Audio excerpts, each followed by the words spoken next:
Beans बटाट्याची भाजी बनवण्यासाठी प्रथम कढईमध्ये तेल घालून घ्या. तेल चांगले तापले की त्यामध्ये बीन्स स्वच्छ धुवून कट करून घालून घ्यायचे, ते चांगले परतून घ्यायचे. आता त्याच कढईमध्ये आपण जिरे, मोहरी त्याचबरोबर कट केलेला कांदा घालून घेऊया. आता हे छान परतून घ्यायचे. कांदा चांगला परतला की त्यामध्ये टोमॅटो घालून घेऊया. आता त्यामध्ये आलं लसूण कोथिंबीरची पेस्ट घालून घेऊ.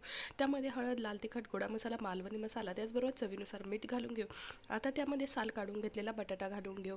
हे छान परतून घेऊया. आता त्यामध्ये परतून घेतलेले बीन्स घालून घेऊया आणि पुन्हा एकदा छान मिक्स करून त्यामध्ये आवश्यकतेनुसार पाणी घालून घेऊया. यावरती 5 ते 10 मिनिटासाठी झाकण ठेवून घेऊया. 7 मिनिटे झालेली आहेत. तुम्ही झाकण काढून पाहू शकता आपला बीन्स बटाटा व्यवस्थित शिजून तयार आहे.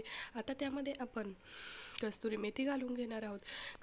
कसुरी मेथी घालून झाल्यानंतर आपण पुन्हा एकदा छान मिक्स करून घेऊया. अशा पद्धतीने आपली बीन्स बटाटा भाजी खाण्यासाठी तयार आहे. हा व्हिडिओ तुम्हाला कसा वाटला मला नक्की सांगा आणि सायलीज किचनला सबस्क्राईब करा. बाय. भेट पुढील व्हिडिओ.